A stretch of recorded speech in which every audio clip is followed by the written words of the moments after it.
Okay, I would like to invite Simon to speak. I guess he's the ninth speaker in our talk. Next week's talk by Nina Otter will be the last talk of this series for the year. We may or may not start up again in the fall. So Simon's going to talk about what I always called the Legendre transform, but I guess like all good discoveries, it's not just one person who discovered it. And Tom and I share a fascination for enriched categories, especially categories enriched over weird little things. And they tend to show up a lot in applied mathematics and logic and so on.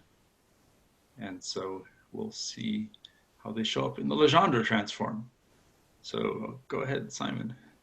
Right, thank you very much. I'd just like to start by saying, for the last 10 weeks since we've been on lockdown, I'm sort of in the unfortunate position of being in one of those teaching admin roles, of sort of being in charge of our teaching. So I've just been doing sort of wall-to-wall kind of figuring out what we're doing in terms of teaching online and assessment online. And these little Wednesday evenings have been this sort of little oasis of mathematics in the week. So it's been really great that these have been going on. So so thank you for that. Anyway, right. So so there's sort of a request to talk about profunctory type things and sort of enriched type things. So this is talk I gave. Well, it's a sort of similar to a talk I gave at I think the first Psycho meeting a year or so back, based on a paper of mine from a couple of years back. But just looking at the Legendre-Fenchel transform and sort of seeing how it is, if you viewed it in the right perspective, it is just a piece of enriched category theory, really. And then at the end, we'll see how much time I have. I might show you some more examples of where the this similar sort of profunctor nucleus type construction crops up in other areas. Okay, so let me just dive in. It's interesting. So I had to rewrite these talks a little bit and put a bit of animation in, because normally I'd be standing in front of these waving my arms around, and I realised I couldn't quite do it quite so well, and using my arm as a sort of tangent thing. So they added a few animations to this. If you've got the original slides, then they won't be on there. But right. So the context here is that V is a real vector space, which in all these pictures is just going to be R, and then V hash is going to be its linear dual, so just the linear maps from V into the real numbers. So we're going to be thinking of that as sort of a space of slopes of hyperplanes, but I'll come to that in a minute. And R bar is going to play an important role, and R bar is the extended real numbers. So I take the real numbers and I just stick minus infinity at the bottom and plus infinity at the top. And we can consider certain function spaces. So here fun stands for function rather than functor, but we might change that point of view in a little while, but here it's standing for function. So I'm looking at all the functions on my vector space which take values in this extended reals, and I mean all functions, so they don't have to be smooth or continuous even, just any function on my vector space, certainly not linear. So I start off with functions there, and I can go to the Legendre transform takes me to functions on the dual space, and there's a transform that takes me back as well. So here's the definition of the is that working, highlighting? So here's the definition, which I'm not going to spend too much time on the definition. I will sort of kind of explain it in a slightly different way what's going on. But so if we're starting with a function on my vector space V, the transform is going to eat up an element in the dual space and spit out a number. And here, so K is going to be an element in the dual space. So I just do the following thing. So I look at the supremum over all values of X in my vector space, and I pair this fixed dual thing, so that eats an element in my vector space and spits out a number. So I just pair it in the natural way. That's what that those brackets mean, and I subtract f of x. So and I just take the supremum or maximum, if you prefer to think of it like that, over all elements in the vector space. And the reverse transform is defined kind of similarly. So I mean, it's not necessarily that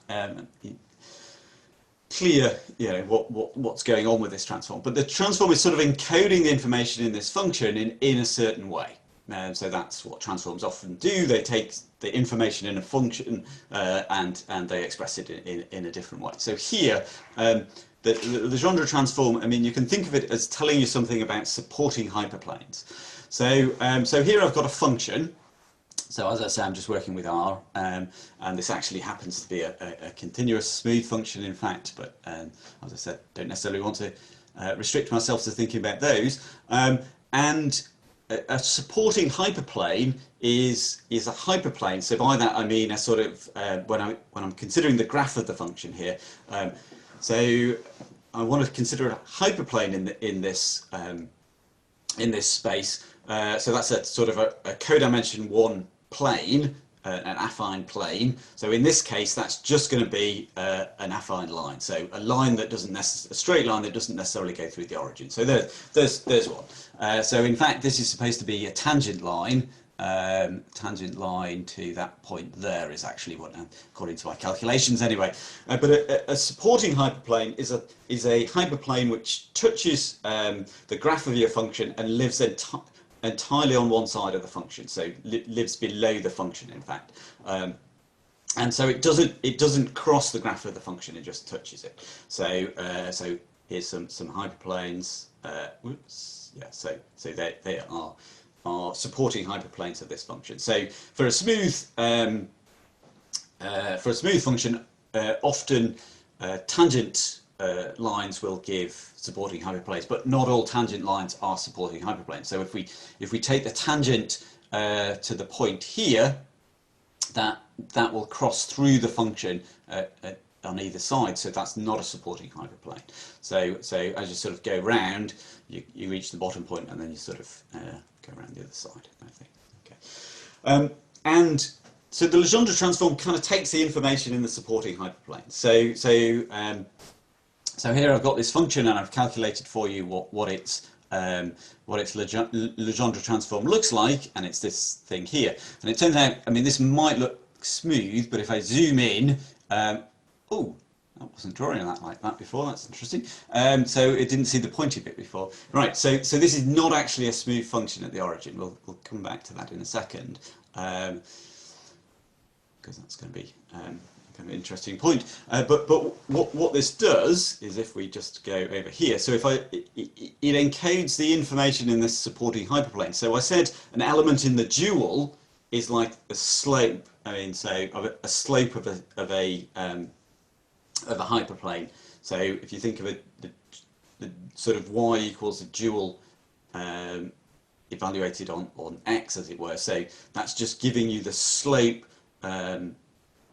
of a hyperplane. That's exactly what elements in the dual can be thought of. And here, so k runs along the bottom, so these can be thought of as slopes. And it turns out that the slope of this tangent here is exactly minus 7.5. So that's the slope of that line. And when I look at the corresponding supporting hyperplane above the point minus 7.5, corresponding to k value of minus 7.5, this thing actually has slope minus 1.5. So here the supporting hyperplane above x is minus 1.5 has slope minus 7.5, and here the supporting hyperplane above the point minus 7.5 has slope minus 1.5. So the sort of the values along the bottom and the slopes are kind of being interchanged. So it's encoding that information in a certain way. So on smooth points, you're only going to get one supporting hyperplane. I mean, at most one supporting hyperplane, which is just the tangent thing. But what happens when we've got this thing here? We've got this supporting hyperplane which has slope 0, but I realised I changed my slides and I got rid of what the value at that point is. So I moved that. So that's actually at the point -1, and the other place it touches the axis there is +1. So this is the sort of the best supporting hyperplane for all x values between -1 and +1. And if we go bigger than +1, then we get a supporting hyperplane with a positive slope. So all x values between -1 and +1 have the supporting hyperplane 0, have the slope 0. And what that corresponds to over here is, so that's slope 0, so that should correspond to k value 0. So at this point, I said this was not smooth, and there are lots of supporting hyperplanes here. Whoops, that wasn't supposed to happen. How can I make, that's it. So I can look at all those, all of those are supporting hyperplanes there, because there isn't a tangent line, because it's not smooth. But the slope of these supporting hyperplanes go from -1 there to +1 there, and that's exactly corresponding to the fact that between -1 here and +1 there, they all have that supporting hyperplane with slope 0. So you're getting this sort of switch of information between these two perspectives. So there's sort of kind of quite a lot interesting going on there. Now, if we apply the Legendre transform to this, to the Legendre transform, well, the reversed Legendre transform, if we go back, I should say, which is basically the same formula. So what happens is I get this. And essentially, I've only, in the Legendre transform, all I've got really is information about the supporting hyperplanes of the original function. And so that's kind of the best function it can spit back out.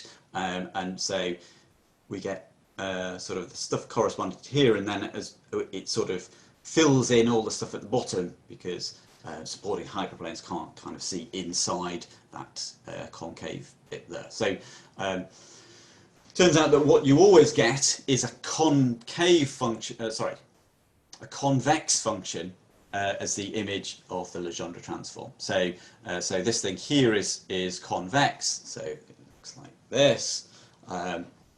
And I do it again, and I get a convex thing. And in fact, if I do it twice in this way, go to the functions on the dual and back again, in fact, it's the best convex function that approximates your original function. So it's a thing called the it's the thing called the convex hull. So this is the convex hull of my original function. So it's the biggest function. I mean, if you think of big in the sort of the vertical direction, it's the biggest function that is convex and smaller than the original function. So that's the convex hull. So that's what happens when you go to one side and the back again. But if I then did the Legendre transform again here, I'd get this function back out, because that's already convex. So the image, as I say, is always convex, and I've just added something here about being lower semi-continuous. So what does that mean? I mean, so if a convex function always takes finite values, then automatically it's going to be continuous, it turns out. I mean, you can check that. But because I'm allowing my functions to take values in with sort of +∞ and -∞, the convex functions can have other properties, and so these turn out to be always lower semi-continuous. And well, we're going to see an example in a minute over on the next slide. But what that means is that if you're at +∞, you can suddenly drop down. You're getting closer and closer to an x value.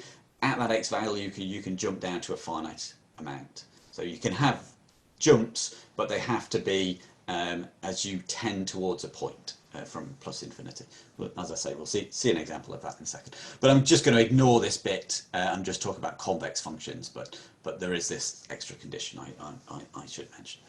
Okay, so these composites, as I said, so if you go there and back again, or there and back again, are these convex hull operators. So you take a function and you get its convex hull.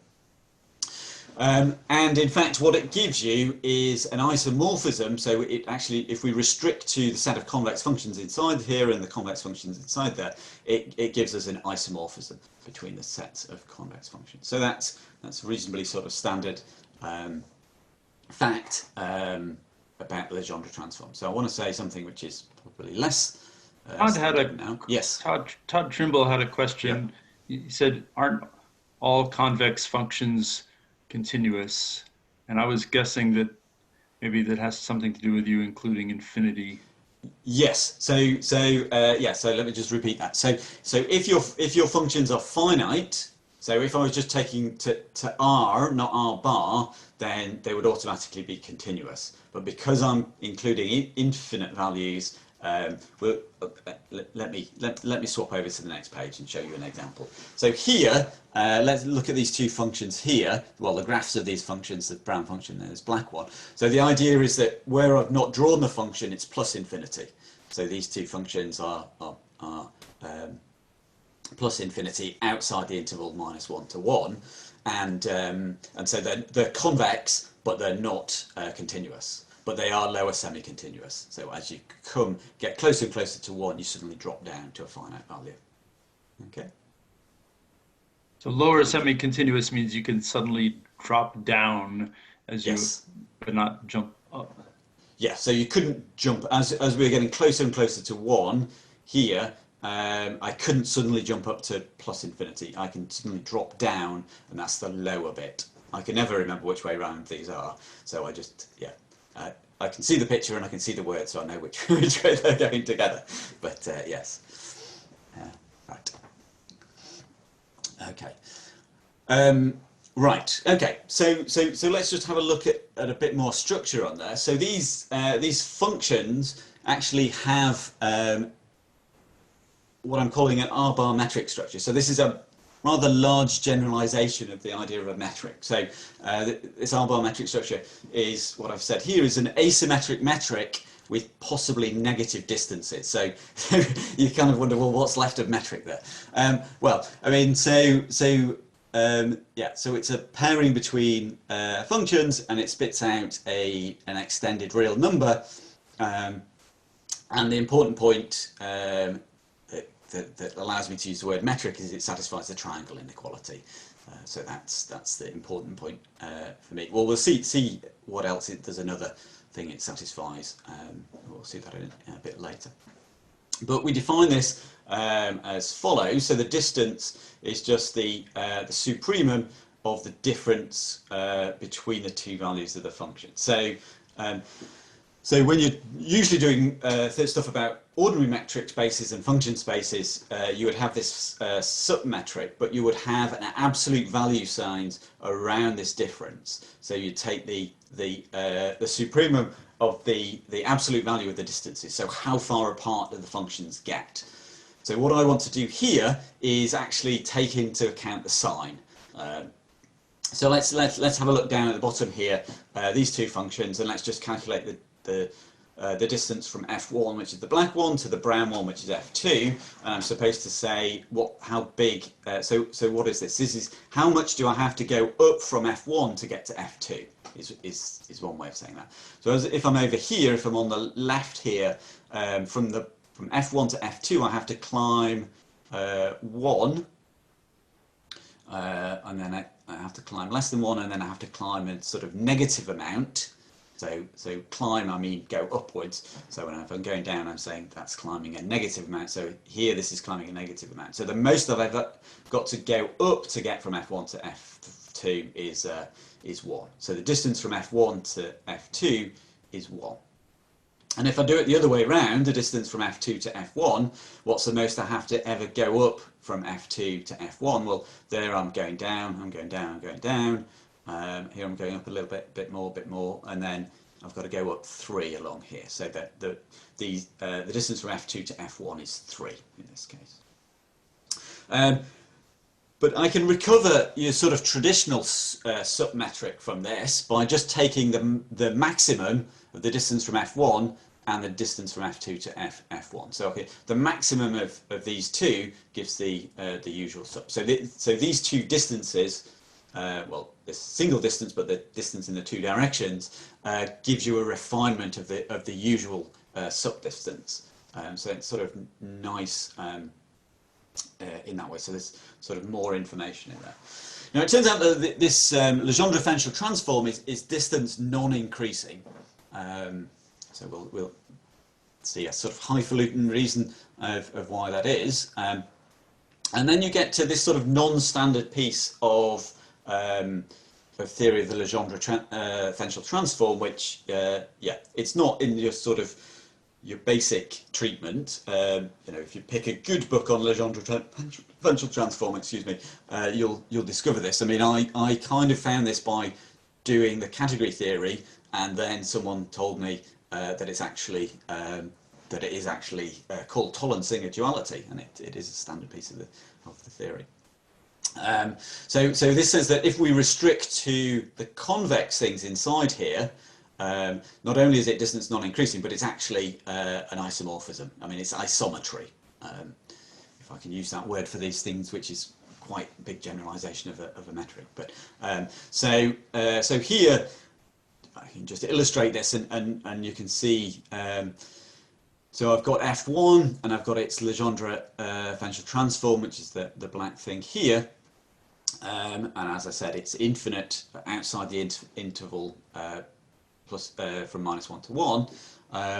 But we can work out what the distance from the Legendre transform of F1 is to the Legendre transform of F2. And again, if I look, how much do I have to go from F1 to F2? Well, I'm going down 1, and up here I'm going up 3. So the distance from Legendre transform of F1 to F2 is 3, and I do it the other way around from the Legendre transform of F2 to the Legendre transform of F1. I have to go up at most 1. Okay.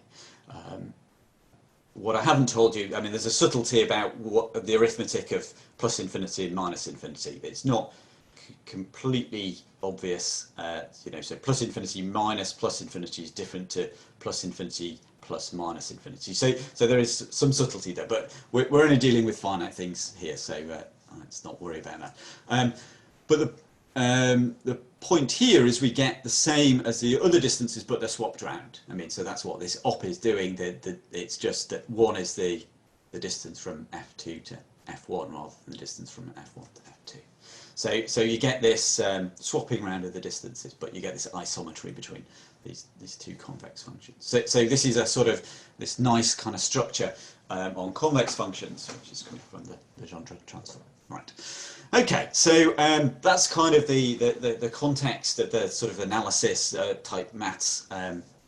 So let's think about some other stuff which might be sort of more familiar, stuff which was certainly, this section certainly touched on by Tide and I the other week. The idea of Galois correspondences. So here, just forgetting about Legendre-Fenchel transform for a second.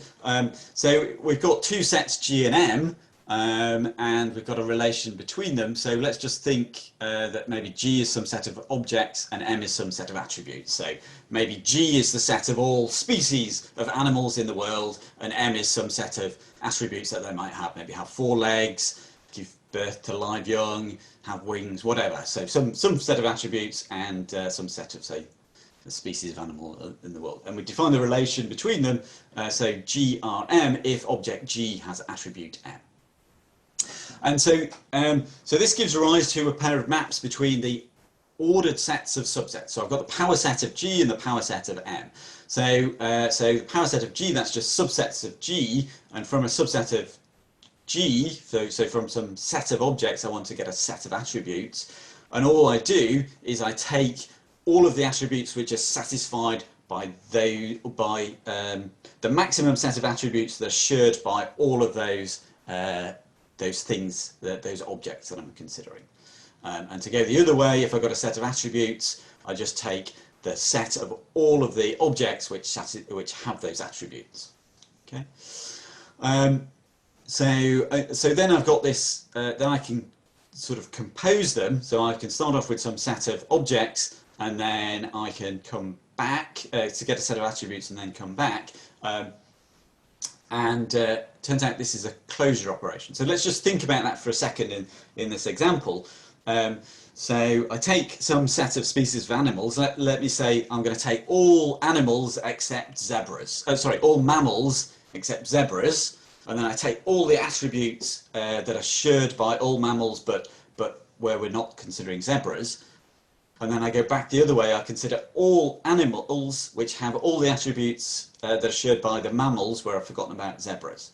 Now I haven't done the calculation, but I'm kind of willing to bet that if you take a reasonable sort of set of attributes, then what you're going to get back is all of the mammals, including the zebras. So this, but that sort of demonstrates that this sort of picks out the subsets of sort of similar things. So these are called concepts. So this is sort of formal concept analysis.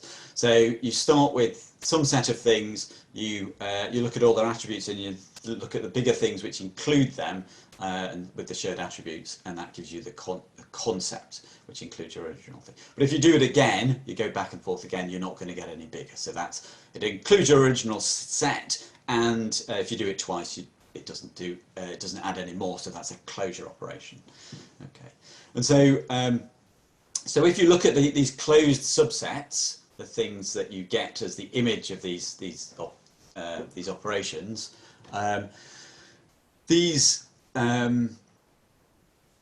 two operations restrict to an isomorphism of these. So each closed set of objects is going to correspond to the set of attributes that they share.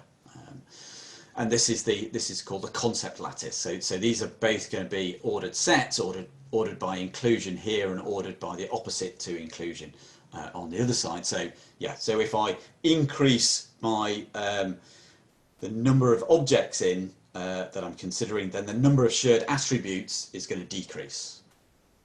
And if I increase the number of decrease the shared attributes, then I'm going to include more and more objects. Okay.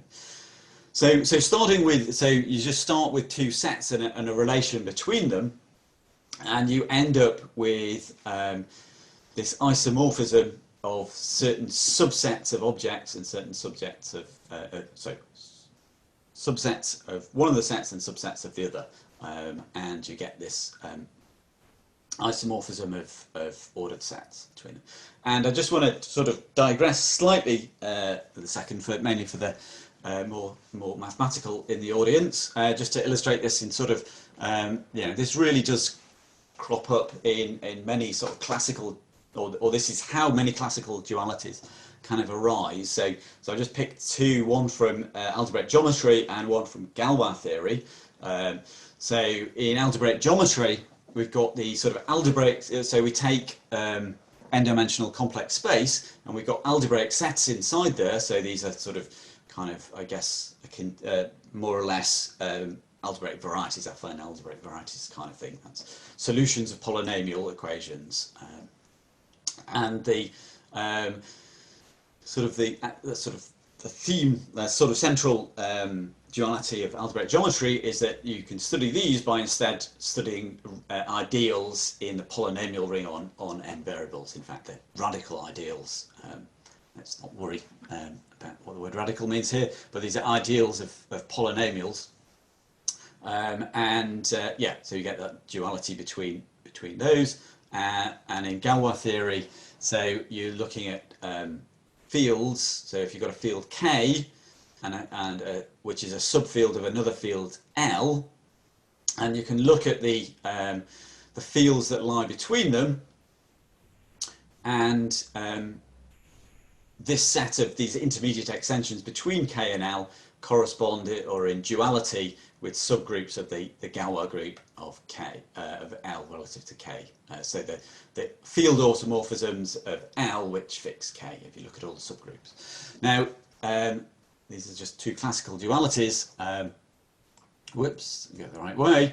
and these both arise from a specified relation between two sets G and M. So in the first case, I take G to just be n-dimensional complex space, and I just take M to be the n-dimensional, polynomials on n generators, and I can define a relation between these. So a vector x is related to a polynomial p if and only if the polynomial vanishes there. Let me just, and on the other side, I can just take L, my one set to be my field L, and I take my other set to be the automorphism of L which fix K, and then I'm going to say an element of the field is related to an automorphism if the automorphism fixes that field element. And then if you go through this process which I've just mentioned, what you end up is the closed subsets inside Cn, and that gives you precisely these algebraic sets, and the closed elements inside here turn out to be precisely the radical ideals. And the closed sets inside L are exactly the subfields which lie between L and K, and the closed subsets of the automorphisms are precisely the subgroups of the Galois group. So these things, crop up all over maths in this way. Right. So I think that was all the digression there. So now let's get on to some see what this has to do with categories. And so again, this was alluded to the other week. So I'm going to enrich. I'm going to do some enriched category theory. So I'm going to enrich over a monoidal category, and just to remind you, because just to tell you which monoidal categories I'm going to be kind of interested in today. So monoidal category is of course a category with a monoidal product and a unit object for that monoidal product, together with appropriate associativity and unit constraints. So the one, sort of the prototypical example is the category of sets. The objects of the category of sets are sets, morphisms are functions. We take the Cartesian product as the tensor, and the unit object for that is just the one object set, a specified one-object set, or however you want to say that. So one of the categories I'm going to be interested in then is the category of truth values. So that has precisely two objects, true and false, T and F, and a morphism. So I've got a morphism from A to B if and only if A entails B. So true entails true, false entails true, false entails false. But we don't have a morphism from true to false, because true does not entail false. And then for my tensor product, I'm going to take logical and that gives me true as the monoidal unit. Okay. So that's a perfectly good monoidal category. So one that people might have seen me talk about before, I don't know, is is R plus bar. So if I'm thinking about metric space, more classical metric spaces than these are bar metric spaces. So I would think about the so R plus bar. So this is sort of the extended non-negative real numbers. So I go from 0 up to plus infinity, and I stick this plus infinity on, and make that into a category. So that's the set of objects. I make that into a category. So a morphism from one number to another number if the first number is bigger than or equal to the second number. Okay, so that gives me a category, and my tensor product, I just take usual addition. So that gives me a monoidal structure on this category, and of course the unit for addition is the number 0. So what I want to do here though is consider well, you've already seen the extended real numbers, so including negatives. But I mean, I use the same structure as I did with these extended positives, as I do with the extended entire real numbers. So morphism from A to B if and only if A is bigger than or equal to B, and addition is the monoidal product, and 0. Excuse me. Yes. So Morgan asked, what is infinity plus negative infinity? In your opinion? I think I mean, I'm pretty sure it's minus infinity, but let me just check my cheat sheet because I'm on the spot and I'm liable to. What was the question? It was plus. What's the sum of infinity and negative infinity? That's the only hard addition. Ah, sorry, it's plus problem. infinity. Sorry, it's plus infinity. I'll take your word for it. I'm glad that's settled. Yeah. So I mean, you can. It must be forced on you by the monoidal category axiom somehow, I guess. Yeah. I mean, well, I think. Let me think. So if I want, if I want the monoidal structure to behave nicely with respect to distribute over limits or co-limits, whichever way around it is. So then it's forced on you. Yeah. So there is a way it's forced on you, and I can check. I can remind myself what it is, maybe for the discussion later. But yeah. So Levier had a paper on entropy in which he considered the opposite of this. So he had the arrows going the opposite direction. In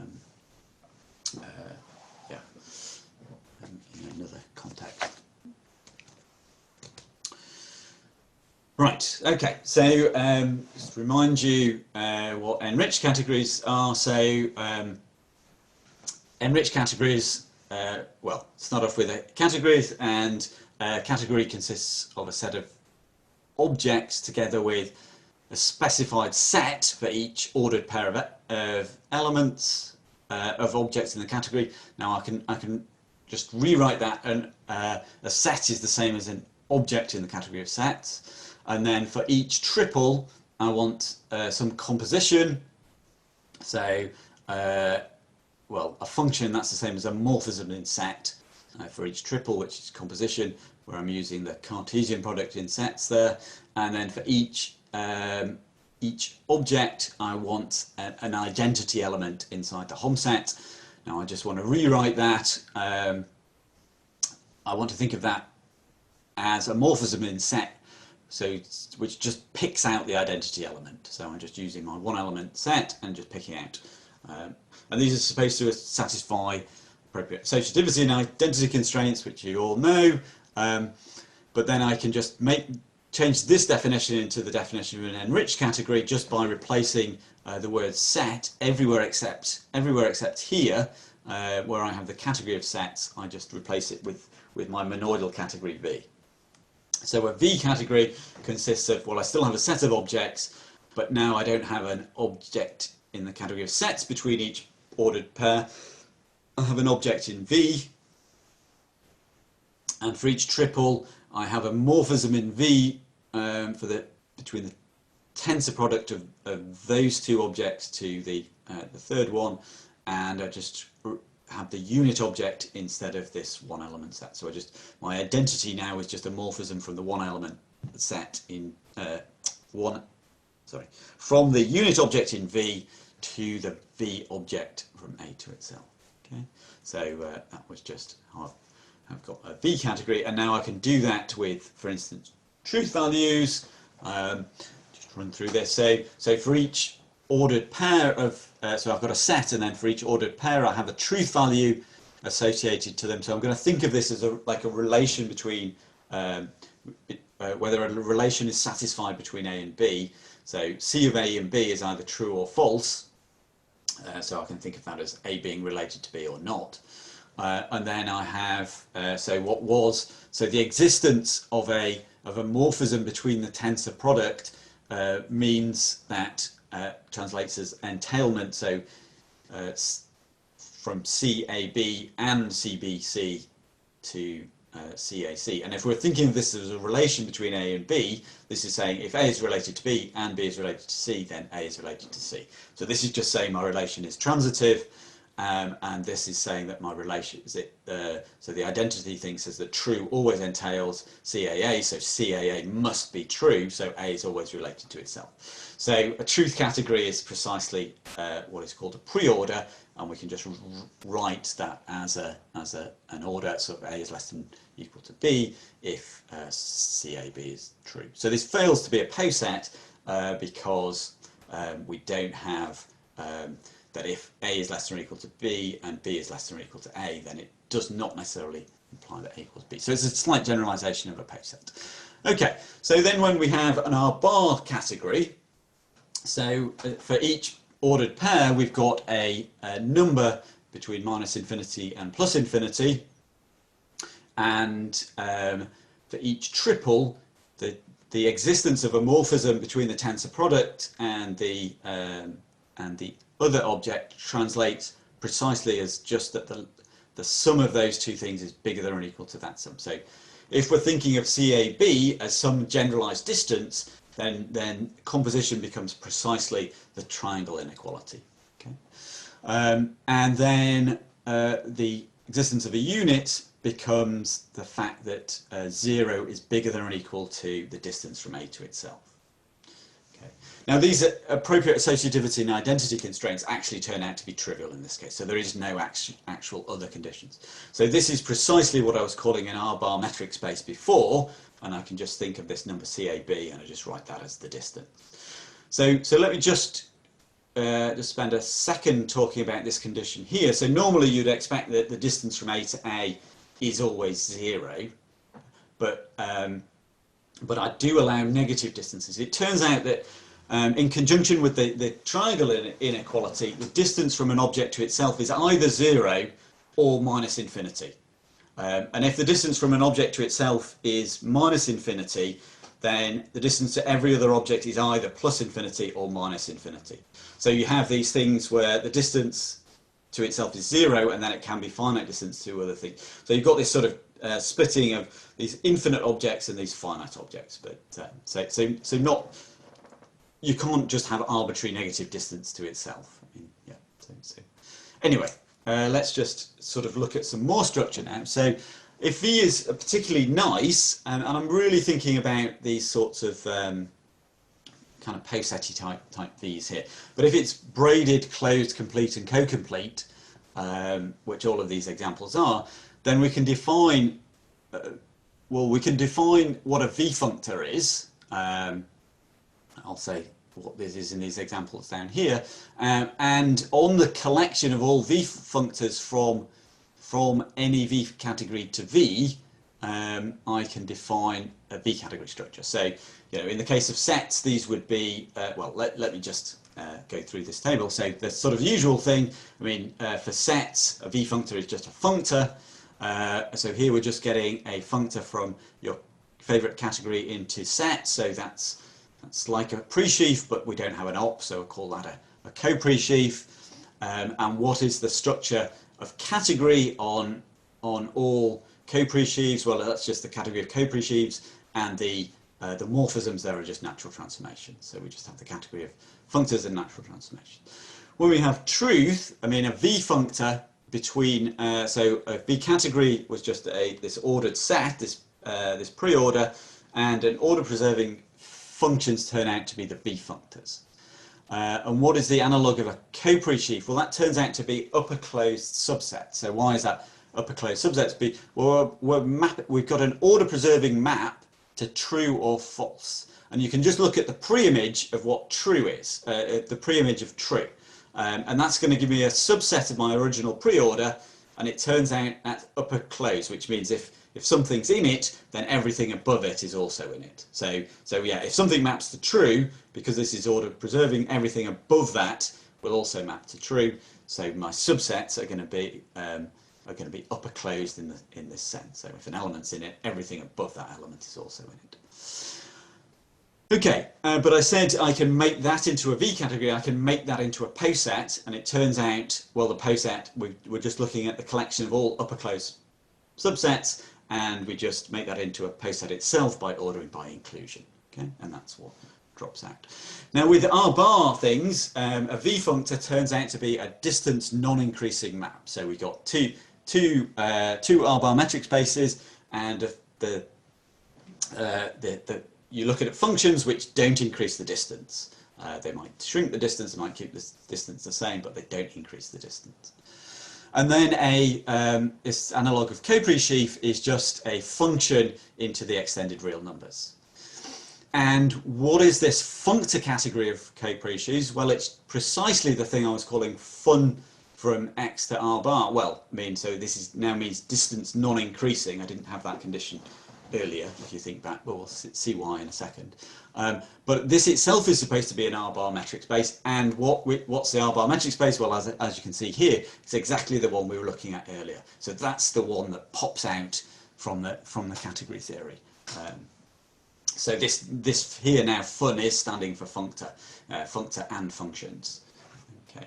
So these structures we were seeing before just drop out. Okay. So now we sort of move on to sort of this generalization. So this idea of this, where we started off with sets and relation between them, we can generalize that to this context of kind of enriched categories. So if we have a suitable category to enrich over, and we have two V categories, then we want the analog of a relation, and it turns out this is going to be precisely what's known as an enriched profunctor. So an enriched profunctor, well, there are many conventions for where the ops go and what the orders are, but this is the convention I've got here. So a profunctor is a sort of a co-presheaf on the opposite V category of C tensored with D. So I didn't tell you what the tensor product of two V categories are, but that's not too difficult to figure out if you know what it is for sets. Right. So given that data, so that's the analog of two sets and a relation, you get an adjunction between these sort of these presheaves and co-presheaf V categories. So so you get some way of going from the co-presheaves on the opposite V category of C to the co-presheaves on D, but where that's a contravariant functor, and similarly you can go the other way. And I've written down at the bottom here, I've written precisely what these are. So these can be written in terms of ends and the internal HOM in my V category. So I said this was closed. This was supposed to be closed, and that is in the examples that I was looking at earlier. Okay.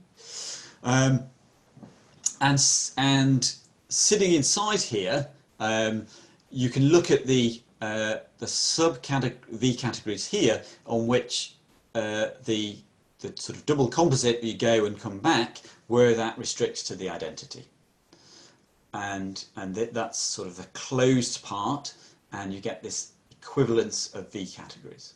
So Dusko Pavlovich calls this the profunctor nucleus. I mean, sort of similar things have been looked at by other people. I should mention Shen and Zhang. Certainly looked at sort of similar things. So we can do this all in the context of V categories, and so we had sort of two examples of interest, and the first one was looking at, where we had truth, and we had two sets. So here I didn't want to use the full power of having pre-orders. I mean, when I was looking at Galois correspondences before, I just started off with sets and a relation between them. So set, of course, is a pre-order, but I just take the trivial or the discrete pre-order on it. So an element is only related to itself and nothing else. So that is a pre-order. So that's the boring one. And then I can just take the thing that a profunctor in this language just translates to a relation. So in other words, a map from G cross M into either true or false. And unsurprisingly, the construction that I just described as a generalization of this when we specialize gives us back the thing we had right at the beginning. So the whole machinery of Galois correspondences is just a special case of that. Okay, so then just moving on to this sort of more novel example. I don't know if it's more interesting or not, but certainly more novel, of when we enrich over R bar. So now when I was talking about the Legendre-Fenchel transform, I was looking at things involving vector spaces and their duals, and kind of as I did with the sets. I mean, I want to consider these as R-bar spaces, but so every point needs to have a distance. Every pair of points needs to have a distance between them. And well, I'm just going to take the really boring distance where everything has distance plus infinity to every other point. So it's just that's a discrete R-bar space. So yeah, so there's nothing interesting in the distance. What it does mean is that distance non-increasing maps are everything. So any function then is distance non-increasing because you can't increase the distance from infinity to anything else. So it means that my restriction to distance non-increasing doesn't give me any restriction here. So I need to have a profunctor. So in other words, something which takes something in V and in the dual and spits out an extended real number. Well, I can just take the canonical pairing, take a vector and take something in the dual, and I can just and that gives me a profunctor. So this is just sort of the setup. You just have this as soon as you have a vector space. You can you have this canonically, and you turn the handle on the machinery, and what you get is precisely the structure of the Legendre-Fenchel transform. So the you've got the pre-sheaves and the co-pre-sheaves. And this adjunction between them is nothing other than the Legendre-Fenchel transform between them. And then if you look at the restriction to these sort of closed things where the composite is the identity, I mean, as we saw right at the beginning, these are just the convex functions, and this is an isomorphism or isometry of R-bar metric spaces. The metric is preserved on these, and that's exactly this condition of tolerancing a duality.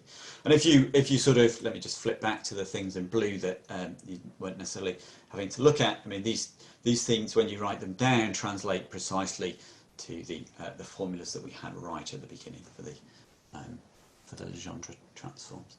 So we've sort of seen how the Legendre-Fenchel transform, and a lot of interesting structure in it, is just shouting at you, as soon as you start meddling with the enriched category theory line behind there. So that's incredibly natural stuff. Okay, so I've got 3 minutes left, and the eagle-eyed amongst you will notice I've got 4 more slides. But if I go to the next slide, you'll see it says extra examples. So there are just 4 kind of examples that I maybe spend a minute on for each of them, but that's sort of the punchline, really, is that this is just dropping out of enriched category theory. So let's just quickly have a look at a couple more examples, just to sort of whet your appetite. I mean, so some of you might know about the classical Dedekind completion being an example of Dedekind-McNeil completion, which is related to Galois correspondences. But if we're enriching in truth again, then we've got a poset which is just the rational numbers with the usual order less than or equal to. We take the same thing to be my other pre-order, and I just take the profunctor or the relation just to be the defining relation there. So when I turn the handle, I'm supposed to get this adjunction, and then I get these closed sets. And what these closed sets are the upper closed subsets of Q. So the subsets where if any element is in it, also all the other things above it are, and the duality is between that and lower closed subsets with the order relation or the opposite order relation. But that is just that's just the completion of Q. I mean, this is just the Dedekind completion of the rationals to give you the reals, but you need plus infinity and minus infinity at the other end. So that's dropping out. So another one, this was in an earlier paper of mine. So there's, if we have a metric, so here we're enriching over the positive real numbers, and we can take a metric space, and there's a construction associated to metric spaces which just crops up all over sort of bits of maths. It has all sorts of names because people keep on rediscovering it. Called the Isbell discovered it, called the injective hull. It's called the tight span. It's related to placing servers on a network, phylogenetic trees, group cohomology. It crops up in various spaces. in various places, I should say. But you can view it as just cropping up as this profunctor nucleus, where we take the profunctor here is just using the metric on the metric space. So that gives you a thing. And this there's also so for non-classical metric spaces where we allow distances being different, going from one distance from A to B is different to the distance from B to A. This has been studied in this context by other people as well, and what they got was exactly what I got by doing the this profunctor nucleus. So that crops up in. I'm going to mention things like multi-commodity flow is one place. So sort of transport problems. Hirai and Koichi, two names I should mention there. And let me just jump to another example. So this cropped up in the thesis of my student Jonathan Elliott. If you can talk about fuzzy truth values. So rather than true and false, we can have 0 as false, 1 as true, and sort of values between them. And you can think about enriching in that, and that gives you sort of fuzzy pre-orders, say where things are on fuzzy relations, where things aren't necessarily related to each other with the definiteness or undefiniteness, but there's a sort of a truth value between 0 and 1 and associated to it, and you get these so-called fuzzy concept lattices. So you can do the concept analysis in that situation.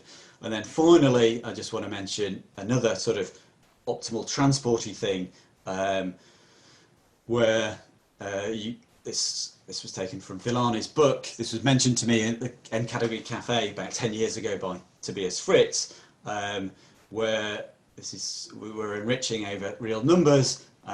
We can think of bakeries and cafes, and this sort of profunctor between them is supposed to take in a bakery and a cafe and spit out a number, and this is sort of the cost of moving a loaf from a bakery to a cafe, and you can do this sort of construction and you get something related to optimal price plans. So these sorts of things, I mean, I just wanted to demonstrate a little bit of appliedness at the end there.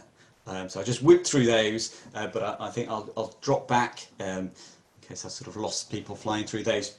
I'm going to drop back to the sort of I guess the climactic slide, which was the one there. Okay, so thank you very much. Great, thanks. Lots of virtual clapping is happening on the Zoom group chat, which could be called the Zoom group clap right now. I had an initial question, which is what was tentative about your last slide? Well, I guess it's a long time since I've thought about it, and there's still sort of more to be done to put it in exactly the right. I mean, right, whether that should be R bar or R bar plus, whether I should be considering just plus things. I mean, I think there's connections here to kind of deeper things. Like one of my students, Callum Reader, is thinking about ideas related to this, and sort of dualities that crop up in optimal transport. So it sort of tended. I added that just in case I got questions about it. But that made me ask a question. Yeah. So I did think about this quite hard a long time ago, and I kind of I haven't thought about it for a while. And there's still, I think there's more to be done there. Yeah. If people want to ask questions, they can cautiously unmute themselves and ask questions, meaning don't all do it at once. I have a question, if I may. Sure. Yeah. Oh, okay.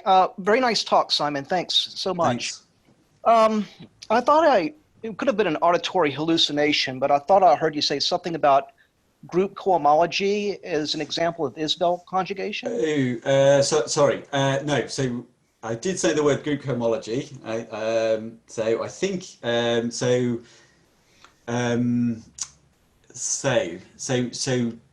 Andres, what's his name? Is it Andres? Dress? I think. So these days he does a lot of stuff in phylogenetic trees, I believe.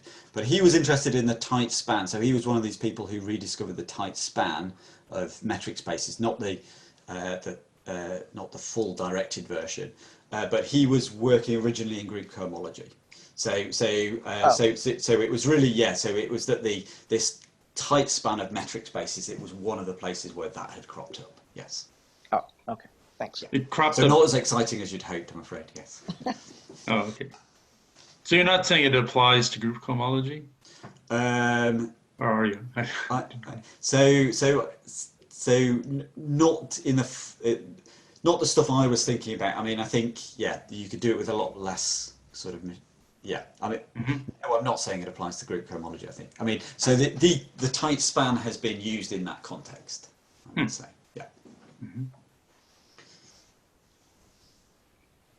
Could you remind me what that picture means? What means? Sorry.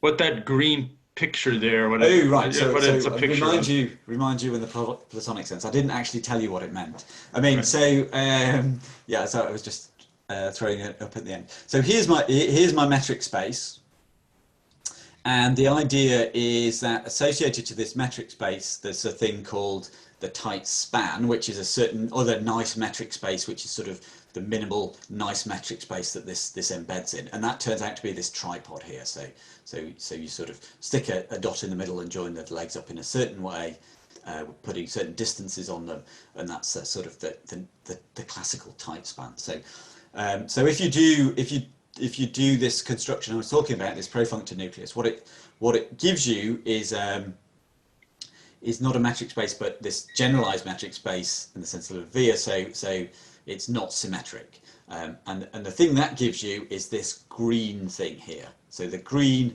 thing made up of 3 planes is 4 parts of planes is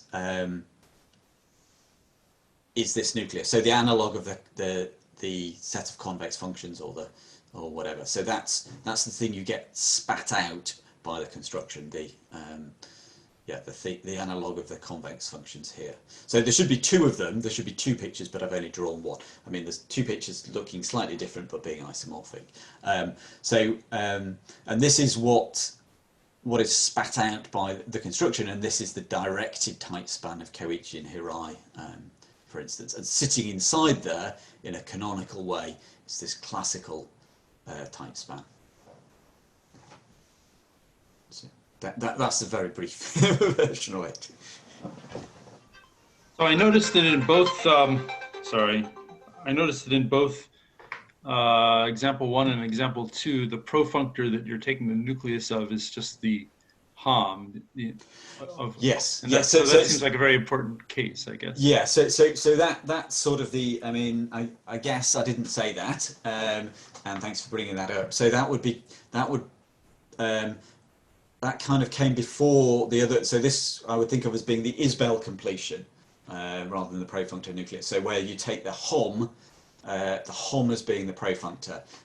So that's sort of been around a bit longer, that construction, which is why I was sort of looking at it earlier than I was doing the Legendre transform.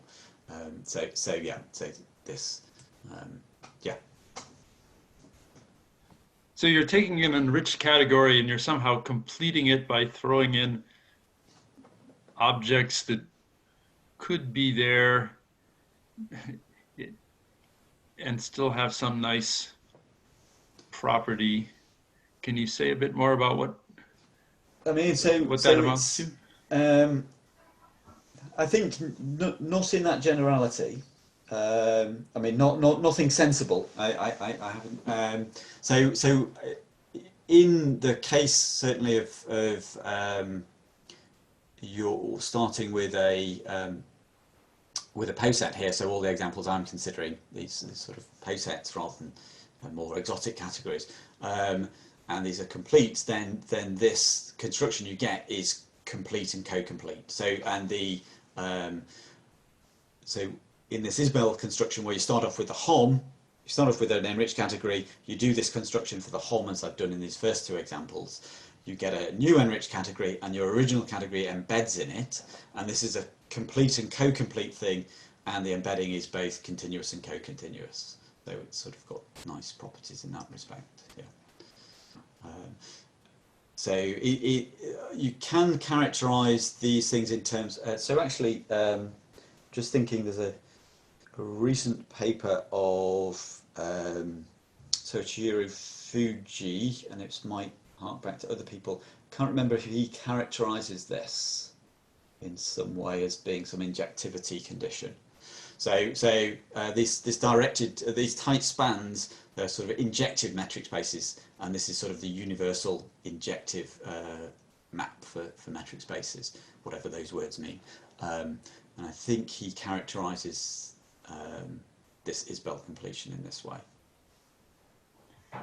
What is it in the case where V is set? So then you're embedding your category into a both complete and co-complete category in some nice way. So I've forgotten. Or maybe your theorem was only for the. So I said only for posets. Oh, okay, yeah, sorry. Yeah. I think Todd has maybe thought about that other case in the dim and distant past. Could I ask a question here? Sure. Okay. You have a slide, the simplest case, which is the Dedekind completion, right? Now you said that you get I think you said that you actually get the Dedekind-McNeely completion for posets, not just rationals, right? Yeah. And I looked in the paper too, but you didn't quite sketch that. And I guess the way to get there is you go through knowing that that's Isbell and saying, well, this is Isbell. Could you explicitly sketch sort of what V, C, and D would be in the general Dedekind-McNeely case? So remind me what the general. So is that you start off with a poset and So how do you think of Dedekind-McNeely? I mean, you have a poset, and then it's basically what you said. You just take, upper closed and lower closed are now with regards to the order relation on the poset, not just the line. So you do exactly. So of course, I think of Dedekind-McNeely as just being an example of this. So I'm coming at it from the other direction. Because that's where I first met it. But so it's exactly this. So you just take you start off with a poset. Then you're thinking of that as a truth enriched category, and you take the relation just to be the defining relation of it, and that gives you this adjunction, this Galois correspondence. And then the closed sets are exactly the upper closed and the lower closed ones. Okay, great. So I guess, and maybe we can take this to Zula because I don't know quite where I'm going. But my question sort of is there some notion of degrees of freedom, right? Like, so you take posets or whatever gadget as your C and D, and now your truth enriched. I guess the only degree of freedom is you can maybe pick different relations or something. Yes, yeah. Right. Yeah. And so do you have examples where you take V, C, and D to be the same, but you fudge around with this relation and you get maybe different examples? I haven't thought too hard about this case, I don't think. No, I assumed, well, I was going to say I assumed other people had sort of thought about this, but probably not in that case where you've got a relation on a pre-order. So the short answer is no. I haven't thought about so many examples of this case. I was more thinking about when away from truth, as it were. I'm sure that it would be good to think of some more examples of this. Wonderful, thank you. I have a question too. Hi, Paolo. So, hello. Nice talk, by the way. Thanks. So, when you gave the usual Legendre-Fenchel transform as a special case of this enriched category framework, you specified to the case where we have the discrete metric and where the spaces happen to be vector spaces. Yeah. But I suppose that this works more in general, right? So this probably even generalizes the Legendre duality. Yes. In particular, what's the statement in that case? And when we look at this like a, I didn't put them on it, this convex hull, do we get some kind of generalization of convex functions? What do those look like? Right. So I think so I think this is actually mentioned in Villani's book. I mean, that's the sort of, I'm sure it's mentioned in lots of other places. But so the idea is you've kind of got a let's just think about this. So you have some sets and you've got some pairing between them, and so he talks. So I think he calls his pairing C, and he talks about C convex functions. Oh, it's that. I see. I see. So is it exactly that? I think so. I see. Okay. I see. Makes sense. I should check, of course. I see. Yeah. Thank you. Could I ask a question then? I mean, Please. yeah. Wonderful talk. Thanks. What happens if you take integration as your pairing? Kind of very general, vague question. Ooh. So what do you want to pair with integration? I mean, which two things? You want to pair functions with measures, I guess, or? I think he's letting you make up your Right, yeah, make right. up your own adventure here. Right. So Choose your yeah, adventure. yes. But yeah, functions and or- measures might be Yes. nice. Yes. Yeah, I mean specifically measures on metric spaces and non-expansive functions. Right. Okay. So we're Optimal, kind of getting, yeah. I mean, thinking on the spot. I mean, we're getting kind of close to things that Paolo has thought about, I guess, and things that my PhD student Callum Reader is also thinking about. So I think I have nothing concrete to say at this point. Yeah. But so, yeah. We could start. Yeah, I was actually wondering about discussing Zulip. This sounds fruitful, actually. Yeah. Gordon, sorry. Yeah, I was wondering about Kantorovich type dualities somehow. Right. Exactly. Yeah. So that's exactly the kind of thing we're looking at. Yeah. Yeah. Could you say what a Kantorovich okay. duality is? Sorry. Roughly. Right. So Or Gordon can be, yeah. since he brought it up. Just a very vague idea. My memory's somehow failed, so I'll let you. Yeah. So Paolo, can you can you remember the statement? Sure. Okay, roughly, stay on the slide, please. Roughly, it's the duality between cost and price in the sense that suppose that you are a company that transports bread. So you want to buy the bread from the bakeries and sell it to cafes. Okay?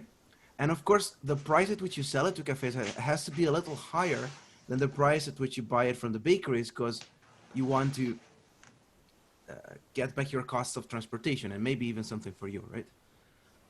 So now, the optimal cost, so the most competitive cost, the most competitive cost of transports between bakeries and cafes has to be exactly equal to the difference in prices. So somehow that's the most competitive price that you can charge while still not losing money, pretty much. So on one hand, you have like a difference in prices, so a difference in two sums, like or integrals if you want. So integral of the price of bread over the amount of bread for each bakery. On the other hand, you have an integral over some kind of product space that tells you like which unit of bread went from which bakery to which cafe. And so under some conditions, these two quantities actually coincide, which corresponds in some sense to like market equilibrium in a very simplified setting. Mm-hmm. I hope Yeah. this was clear. It helps. So another way of saying, I mean, it's sort of linear programming duality in the specific context of so in its very simplest form, before you start thinking about measure space, but if you're just thinking about finite sets rather than measure spaces, so it's a version of linear programming duality for the linear programming problem of optimal transport, moving stuff from bakeries to cafes. It's a statement of that. So exactly what Paolo was saying. Yeah. So what you want to do is you want to optimize when you've got the price of moving things from, you've got a load of loaves at your bakeries and you've got a demand at your cafes, and what you want to do is you want to minimize over transport plans, and you sum up the cost, and that gives you one way of doing it. But then there's the dual thing, which involves buying and selling from the bakeries and taking various prices and costs. Yeah, just what. Just another way of not saying very well what Paolo just said. Yes. Maybe since we all like enriched category theory, one simplified statement, but which still pretty much is the same idea, is instead of saying how much it costs, like instead of distances, we have an order. So we just say if we can do something. So if you have two probability measures on an ordered space that satisfies some properties, then there is a joint supported exactly on the order relation. So meaning that each unit of mass is moving along the arrows of the order, if and only if, for every monotone mapping to R, which is again suitably nice, usually continuous in some sense, then one measure gets a higher integral than the other one. So the idea basically is that each unit of mass is moved along the arrows of the order, if and only if each pricing that you can put in your poset, so a monotone function into R, tells you that you should prefer the first measure to the second measure. That's actually a much simpler statement, but since we know that like metrics and orders are two instances of the same thing, so that's kind of Kantorovich duality for the case of orders, which is much simpler, much less quantitative. Anyway, so yeah, Callum is working quite hard to try and pin this down. Yeah. Have you found any relationship between this stuff and this? I think it's called Ford-Fulkerson min-cut max flow duality, where you're trying to like move stuff around on a graph. I mean, I feel there should be some connection with that. I mean, I've not. This is sort of on my list for when I get some research time in the future. Is definitely trying to think about these things. I mean, I mentioned Hirai and Koichi, who were the first people I saw talk about this directed tight span, and they were definitely thinking about multi-commodity flow on networks. I mean, so that was what they were. Yeah, that made me think of that. Yes. So and yeah. There's some kind of duality thing going on there. Yeah, exactly. And I think that is the min-cut max flow is just some example of linear programming duality. Is that right? Oh, I don't know. That could be. I don't know. I mean, this is being recorded, isn't it? So I should be careful what wild things I say. Yeah. So yeah, but that might be the case.